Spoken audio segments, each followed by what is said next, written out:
창세기 47장 7절부터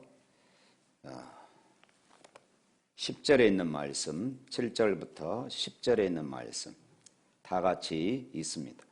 요셉이 자기 아버지 야곱을 인도하여 바로 앞에 서게 하니 야곱이 바로에게 축복하며 바로가 야곱에게 묻되 네 나이가 얼마냐? 야곱이 바로에게 아뢰되 내 나그네 길의 세월이 130년이니이다. 내 나이가 얼마 못되니 우리 조상의 나그네 길의 연조에 미치지 못하나 험악한 세월을 보내었나이다 하고 야곱이 바로에게 축복하고 그 앞에서 나오니라. 아멘. 할렐루야. 하나님의 은혜와 평강이 함께하기를 축복합니다. 오늘은 2020년 이제 마지막 주일 하나님 앞에 예배를 드리는데 이 예배 가운데 하나님이 함께 하심을 믿습니다. 또 한 해가 흐르고 1년 52주 주일이 마감하게 되었습니다. 시편 90편 12절 말씀에 모세는 이렇게 고백했습니다. 우리 다 같이 한번 읽어봅니다. 우리에게 우리의 날 계수함을 가르치사 지혜로운 마음을 얻게 하소서.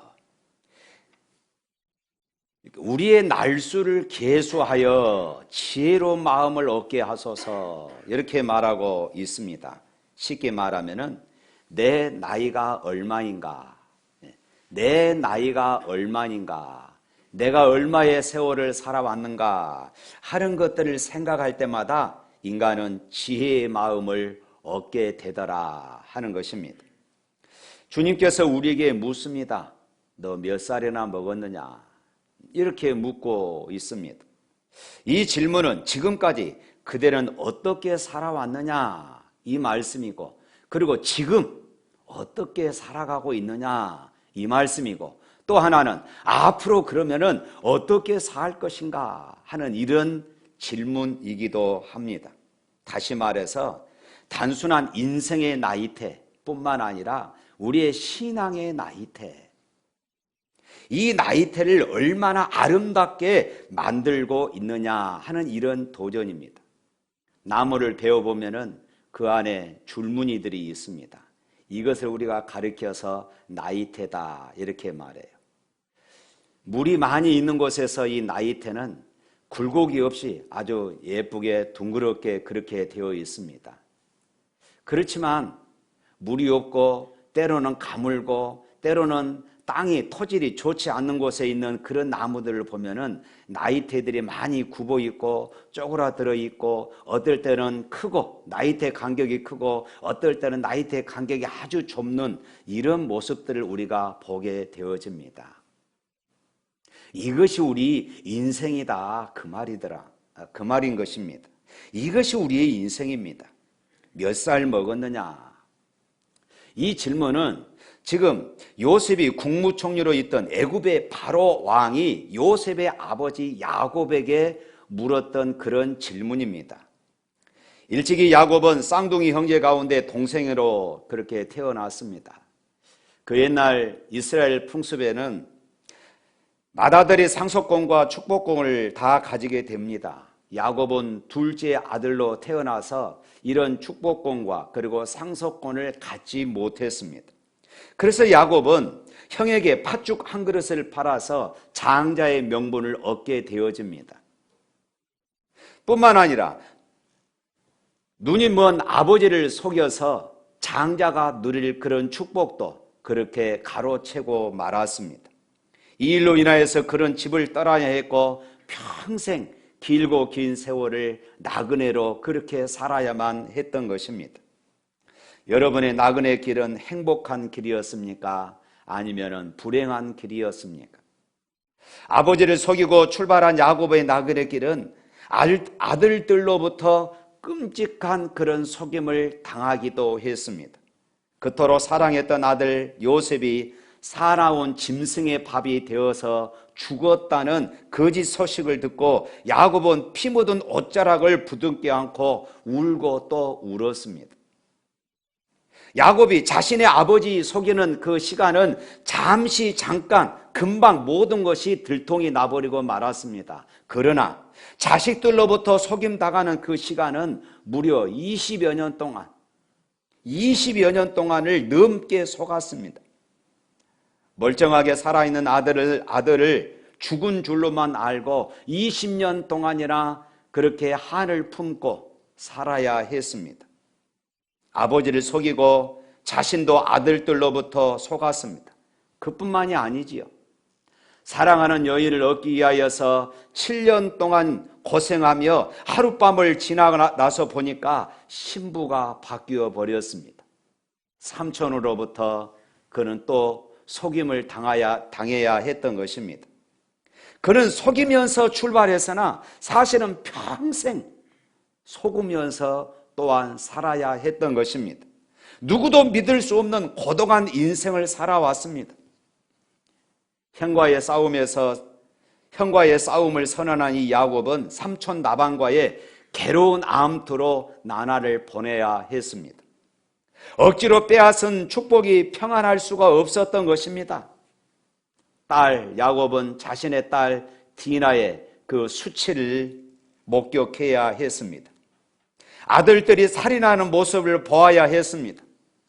사랑하는 아내 나엘의 죽음을 지켜보아야 했습니다. 이런 야곱은 속으면서 아버지를 속이고 형을 속이면서 살아왔지만은 그의 평생을 돌이켜보면은 이렇게 험난한 그런 세월을 살아왔더라 하는 것입니다.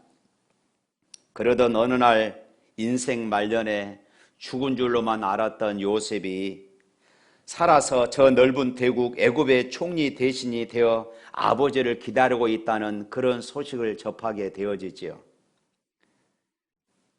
그때는 마침 평생 모은 재산이 2해 만에 흉년이 들고 가뭄이 들어서 바닥이 난 그런 실정이었기 때문에 야곱은 70명의 그런 가족들을 거느리고 애굽으로 내려가게 되었습니다. 아들 요셉은 백발이 된 아버지를 보고서 무릎에 매달려 통곡했고, 아버지 야곱도 아들 요셉을 만난 감격에 흐느껴 울었습니다. 야곱의 생애를 돌아보면은 수없이 많은 그런 우여곡절들이 있었지만은 모두 다 이처럼 놀라운 축복으로 바꾸어지게 된 것을 보게 되어집니다.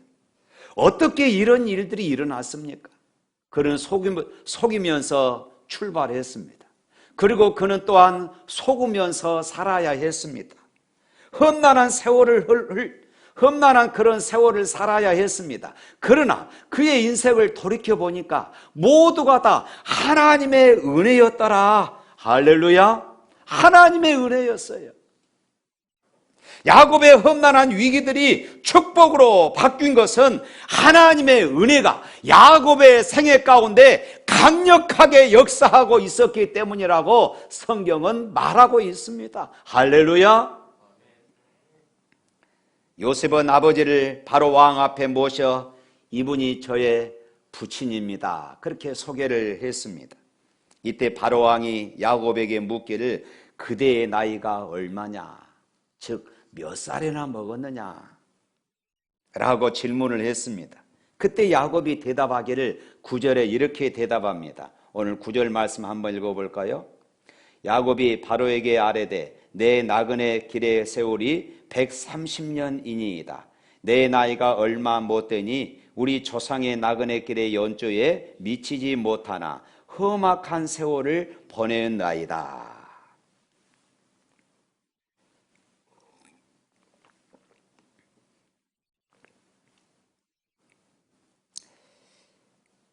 험악한 세월을 보내었다 이렇게 말했습니다. 야곱의 생애를 돌이켜보면 참으로 실감나는 그런 대답이었습니다. 험악한 세월을 보냈습니다. 야곱의 인생을 한마디로 압축해 놓은 그런 대답이었습니다. 오늘 여러분들은 몇 살 먹었습니까? 오늘 아침 여러분은 이 질문에 여러분들은 뭐라고 대답을 하실 수 있겠습니까? 이 무릎은 먼저 지금까지 어떻게 살아왔느냐, 우리 인생의 나이테를 묻고 있는 것입니다. 땀 흘려 일한 목적과 방법들이 정당했느냐 이 말입니다. 걸어온 인생 자국마다 하나님이 한 번도 나를 떠나지 아니하시고 언제나 내 곁에 계셔서 나를 지켜보시고 내 앞장서 인도하시며 나를 밀어주시고 계셨던 그 따뜻한 손길을 느끼면서 살아왔느냐 이 말씀입니다. 행여 지난 날들을 돌이켜보면 야곱처럼 상처뿐이고 아픔의 연속 또 연속은 아니었습니까? 실패와 그리고 고난, 좌절과 이별, 가난과의 싸움, 험악한 세월을 살아오지는 않았습니까? 가족과 이웃으로부터 받았던 배신과 상처는 없습니까?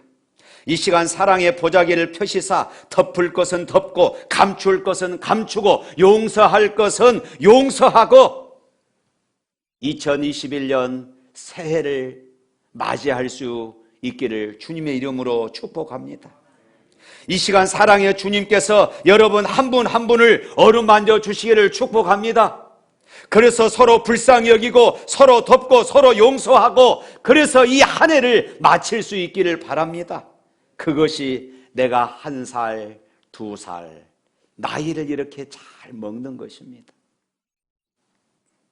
그렇지 아니하고 금년에 나에게 서운하게 했던 사람들 또 가슴에 품고 내년에 또 서운하게 했던 이런 일들을 또 가슴에 품고 살아간다면 우리의 나이테는 볼품이 없을 것이에요.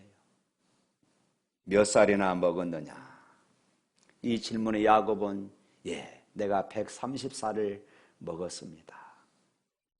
130년 그의 인생을 돌이켜볼 때에 이것은 간단한 연륜이 아니었습니다. 우리라고 다르겠습니까?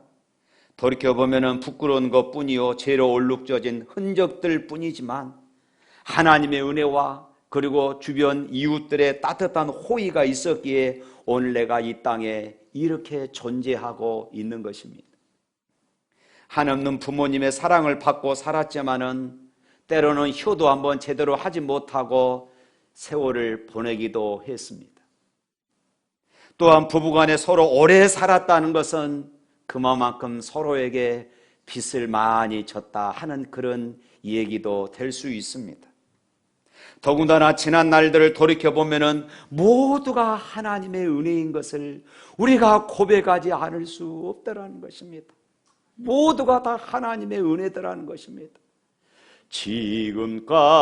지금까지 지내온 것 주의 크신 은혜라. 3절 가사에 보면 또 이렇게 말합니다. 주님 다시 배올 날이 날로 다가와 무거운 짐 주께 맡겨 벗을 날도 멀잖네. 나를 위해 예비하시 고향 집에 돌아가 아버지의 품 안에서 영원토록 살리라. 이 얼마나 실감나는 찬송입니까? 지금까지 어떻게 살았느냐? 나이값 못하고 살았습니다. 은혜 갚지 못하고 살았습니다. 이 고백 외에는 특별히 우리가 하나님 앞에 할 말이 없다라는 것입니다. 이 시간 지난 한 해 속상한 일, 때로는 실패, 미움, 원망, 더러운 상처, 특별히 고백하지 못한 죄악, 잘못된 습관, 부정적인 모든 것들을 십자가에 다 내려놓을 수 있기를 주님의 이름으로 축원합니다. 몇 살이나 먹었느냐? 이 말은 또한 오늘 밤이라도 너 그만하면 많이 먹었다. 그만 먹어라. 하나님이 부르시면은 우리는 그만 먹고 그만 살고 하나님 앞에 서게 되어지는 것입니다. 여기서 우리는 우리 자신이 나이 즉 시간의 주인이 아니라는 사실을 깨닫게 되어집니다. 시간은 내 것이 아니었습니다. 하나님께서 나에게 일정한 시간을 주셨기 때문에 우리에게 생명을 또 연장해 주셨기 때문에 살아가는 것입니다. 시간이라는 것은 하나님으로부터 전세 내서 우리가 살아가고 있는 것입니다. 시간을 창조하신 하나님께서 우리들에게 시간을 주실 때에 그 시간의 법칙을 우리가 만들어 가는 것입니다. 그것은 엿새 동안 우리가 부지런히 일하고 일에 되는 날은 하나님을 만나고 안식하라는 이런 법칙입니다. 이 일해가 없는 시간은, 이 7일이 없는 시간은 완성의 시간이 아닙니다. 하나님을 만나는 시간이 별도로 구별되어 있지 못한 인생은 허무한 인생이 되고 마는 것입니다. 주일살을 잘 먹어야, 이 주일의 나이를 잘 먹어야 잘 사는 것입니다. 벽살을 우리가 산들 무슨 소용이 있겠습니까? 요한계시록 13장 18절 말씀 보면은 짐승의 수, 사단의 수 666이 그렇게 나옵니다. 여기서 6은 완전 수인 7에서 하나가 모자란 그 숫자를 말합니다. 7이 되어야 안전한 숫자가 되는데 6만 있으면 이것은 불안전한 숫자가 되는 것입니다. 하늘의 수가 아닌 땅의 수로 끝나버리고 마는 것입니다. 무슨 말입니까? 우리가 한 주간을 살아갑니다. 월, 화, 수, 목, 금, 토. 세상에서 인정을 받습니다. 때로는 땀 흘리고 때로는 눈물을 흘리며 때로는 피를 흘리며 살아봅니다. 그러나 7일이 없는 삶, 하나님 앞에 예배하고 하나님을 만나는 그런 삶이 병들면은 그 날은 666으로 끝나버린다는 것입니다. 썩을 인생으로 끝나버리고 마는 것이에요. 우리가 한 해를 마치기 전 다른 결단을 못해도 우리가 이 한 가지만큼은 결단할 수 있기를 바랍니다. 하나님, 내가 주님 앞에 서는 그 순간까지 주일 성수하겠습니다. 내가 주님 앞에 설 때까지 내가 신앙을 타협하지 않겠습니다. 따라서 합시다. 주님 앞에 설 때까지 신앙을 타협하지 않겠습니다. 주님 앞에 설 때까지 주일 성수하겠습니다. 할렐루야, 할렐루야. 우리가 집에서 온라인으로 그렇게 예배를 드리지만은 이 시간만큼은 우리가 지켜야 하는 것입니다. 그래야만이 7일을 잘 사는 것이에요. 주일 예배까지 타협하고 살면서 우리가 하나님의 자녀라고 말할 수는 없지 않겠습니까? 몇 살 먹었느냐? 이 말은 당신의 나이가, 당신의 생명이 영원하지 않다 하는 것입니다. 하나님은 나이가 없습니다. 하나님은 영원부터 영원까지 계시는 분이십니다. 천국의 성도들은 나이를 묻지 않습니다. 그런데 몇 살이나 먹었느냐 묻고 들었다는 얘기는 우리의 생명이 아직 이 땅에 있다는 것입니다. 그런데 언젠가는 이 땅의 시간이 끝날 때가 있다는 것이에요. 이 땅에서는 아무것도 영원할 수 없습니다. 지속되지 않습니다. 지금 건강하다고 하나 그 건강도 지속되지 않습니다. 지금은 젊고 청춘이라 그렇게 말하지만은 언젠가 그 청춘도 다 지나가 버립니다. 많은 것을 가졌다고 하나 소유도 영원하지 못한 것입니다. 생명은 반드시 끝나는 날이 있습니다. 그러므로 우리는 겸손하게 살 줄 알아야 합니다. 내 것이 없다는 것이에요. 이 설교를 준비하면서 저 자신을 돌이켜 보았습니다. 야, 내가 몇 살이나 먹었을까? 깜짝 놀랐습니다. 내가 이렇게 많이 살았나? 죄송합니다. 연세 드신 분들. 여러분 스스로 한번 질문해 보세요. 내가 몇 살이나 먹었나? 깜짝 놀라게 될 것이에요. 많이 더 먹었구나. 학창시절 시절 신체 검사하는 날이 있습니다. 그때 시력은 언제나 조그마한 글씨까지 다 보는 2.0 아주 밝은 그런 눈을 가졌습니다. 그러나 어느 날부턴가 작은 글씨가 보이지 않고 희미해지기 시작하고 돋보기를 쓰지 않으면 지금은 작은 글씨를 아예 보려고 생각조차 하지 않습니다. 어린 시절 그렇게 단 것이 먹고 싶어서 그때는 호박꽃을 따서 그렇게 빨아먹고 비비꽃을 따먹는 그런 시절들이 있었습니다. 여러분 깨꽃 빨아먹으면 얼마나 단물이 많이 나옵니까? 연세 드신 분들 다 알 것입니다. 우리 젊은이들은 목사님 무슨 전설의 고향 이야기하고 있다 이렇게 말할 수 있을 것입니다. 그러나 벌써 단 것이 무서워지고 저는 그래서 커피를 마실 때 블랙만 마십니다. 여러분이라고 다르겠으며 어찌 인생에 간증이 없겠습니까? 이것이 인생입니다. 어느 날 머리카락이 빠고 어느 날 주름살이 늘어나고 어느 날 무릎이 아파하고 어느 날 허리가 아파올 때에 미국의 애담스 대통령이 노년에 지팡이를 짚고 언덕을 오르다가 숨이 차서 지팡이를 허리에 대고 나무가에 몸을 기댄 채 쉬고 있었습니다. 지나가던 청년들이 전직 대통령을 알아보고 이렇게 묻습니다. 카카 안녕하십니까? 그때 애담스 대통령이 청년들에게 들려준 유명한 얘기가 있습니다. 이복의 젊은이, 내가 안녕치를 못하네.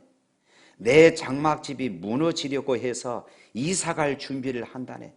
아니 카카의 집이 지금 무너진다고요? 어디로 이사를 가시게요? 자네가 보다시피 내 집은 낡아서 지붕이 다 벗겨져 버렸고 창은 낡아서 다 찢어지고 기둥은 흔들거려 언덕을 오를 수가 없고 들보는 굽고 쓰러지기 일보 직전이라네. 이 젊은이들은 그 뜻이 무엇인지 알지 못하고 당황하고 있었습니다. 이때 다시 이야기합니다. 이복에 내 지붕을 보게나 머리카락이 몇 개나 남았나? 내 눈이 창문인데 앞이 보이지 않아? 안경을 써도 이제는 더듬거리며 좁은 길을 가야 한다네. 내 인생의 기둥은 두 다리일 텐데 이것이 흔들거려서 내가 길을 걸을 수가 없다네. 들보는 내 허리인데 쇠하여 구부러졌어. 이 장막집이 무너지면은 저 세상으로 이사 가야 할 것이 아닌가? 그래서 나는 이사를 갈 준비를 하고 있다네. 사랑하는 성도 여러분, 생명의 날들을 헤아려 볼 줄 아는 지혜가 있어야 하는 것입니다. 건강을 잃고 건강의 소중함을 발견하는 것도 귀하고 늙은 후에 청춘의 선물됨을 감사하는 일도 귀중하지만 주어진 모든 것이 선물인 줄 알고 내가 감사하며 사는 것이 얼마나 귀한 것인가를 우리가 깨달아야 합니다. 우리의 인생은 두 번 주어지지 않습니다. 인생에는 연습이 없어요. 인생은 시행착오가 없습니다. 한 번 주어진 인생 한 번 걸어가면은 그것이 그것으로 끝나버리는 것이 인생입니다. 우리 청년 여러분, 그 좋은 시절이 다시 오지 않습니다. 청년의 시간을 여러분 잘 보내십시오. 무작정 내가 한 번 경험해 봐야지, 이것이 아닙니다. 너 몇 살이냐? 이 질문은 결국은 앞으로 네가 어떻게 살아갈 것인가, 이렇게 결론으로 나아가게 되어집니다. 어떤 시간의 가치관을 가지고 어떤 인생의 목적을 가지고 살아갈 것이냐, 우리에게 그렇게 묻고 있어요. 몇 살이나 먹었느냐? 이는 자신의 욕망을 채우기 위해 가까운 사람들을 속이고 또 많은 사람들에게 상처를 주며 상처를 입으며 살아왔던 야곱에게 묻는 그런 질문이었습니다. 썩을 것들만 위해 살지 말고 영원한 가치관, 하늘의 가치관을 가지고 살 줄 알아야 한다는 이런 말씀입니다. 이 땅의 것들이란 밥을 먹으면 다시 배설물로 흘러가듯이 썩고 없어질 것들 뿐입니다. 우리들이 먹고 있는 이 나이가 예수 그리스도와 연결되어지고 복음과 연결되지 않는다면 지금 우리는 나이를 잘못 먹고 있는 것이에요. 그러나 하나님을 위해서, 이웃을 위해서, 진리와 정의를 위해서, 주의 몸된 교회를 위해서 산 것은 모두가 다 하늘에 쌓이는 것이에요. 너희 보물을 하늘에 쌓아두라. 여러분의 보물이 무엇입니까? 여러분의 재능입니까? 여러분의 시간입니까? 여러분의 물질입니까? 여러분의 건강입니까? 하늘 커튼을 활짝 열고 내가 저 하늘에 쌓아둔 그 하늘 보물이 얼마나 되는지 여러분 점검해 보시기를 바랍니다. 세상에서는 성공을 했는데 하나님의 집에 들어와 보니 내 자리가 없지는 않습니까? 그것이 먼 훗날 천국 생활의 영원한 모습이 됩니다. 새해엔 세상 나이만 먹지 말고 믿음의 나이를 많이 먹어서 하늘의 보화를 쌓아 놓을 수 있기를 주님의 이름으로 축복합니다. 사랑하는 성도 여러분, 코로나19 시대에 지난 1년 헐떡거리며 달려온 열매가 무엇입니까? 부지런히 달려온 것 같은데 주머니를 열어보니까 특별히 내가 손에 쥘 만한, 특별히 내가 하나님 앞에 자랑할 만한, 특별히 이웃에게 간증할 만한 그런 것이 없지는 않습니까? 급한 것들 때문에 소중한 것들을 놓치지 마십시오. 현실적인 것들 때문에 영원한 것을 놓치지 마십시오. 땅의 것들을 얻느라 하늘의 상급을 잃지 마십시오. 성공 때문에 가정에게 상처를 주고 이웃을 버리지 마십시오. 세상 때문에 교회와 천국을 상실하여 살지 마십시오. 가치의 패러다임을 바꾸어 살아가는 믿음의 나이를 먹고 사는 것입니다. 지난 시간 돌아보니 내 재주로 살아온 것만 같습니다. 내가 땀 흘리면 잘 살 줄 알았습니다. 그러나 아니었습니다. 저는 종종 설교 중에도 이런 말씀 드리잖아요. 지난 세월들을 돌이켜봅니다. 샘물교회 역사들을 광성교회, 열방교회, 광성열방교회, 샘물교회 역사들을 돌이켜봅니다. 여기까지 온 것이 다 하나님의 은혜라는 것입니다. 내가 살아온 여정들을 돌이켜봅니다. 그래, 하나님의 은혜였습니다. 우리 자녀들을 지금까지 키워주신 하나님의 은혜였습니다. 주님이 함께 하시고 은혜를 베풀어 주시니 오늘 내가 있는 것입니다. 믿으시기를 축원합니다. 하나님의 은혜 때문에 내가 오늘 있는 것이에요. 사랑하는 성도 여러분, 하나님께서 내 나이가 얼마냐고 야곱에게 물었던 것처럼 여러분 자기 자신에게 여러분들의 가슴에 손을 얹고 한번 물어보시기를 바랍니다. 내 나이가 얼마냐? 내 나이가 얼마지? 하나님 앞에 오늘 선다면은, 오늘 내가 하나님 앞에 선다면은 또 한 해 1년을 보내고 난 다음에 하나님 앞에 내가 또 서야 된다면은 이 한 해 동안 부끄러움은 없는 것인지, 정말로 하나님 앞에 내가 잘 살았습니다. 내가 하나님의 은혜로 이렇게 살았습니다. 자신 있게 고백할 수 있는지, 안 그러면은 부끄러움일 뿐인지. 사랑하는 성도 여러분, 2020년을 마감하고 이제 2021년을 우리가 기대하면서 다시 한번 희망으로 새해를 설계하며 여러분의 인생의 나이테, 여러분의 신앙의 나이테가 잘 만들어져 가는, 잘 채워져 가는 그런 축복된 삶이 되시기를 축원합니다.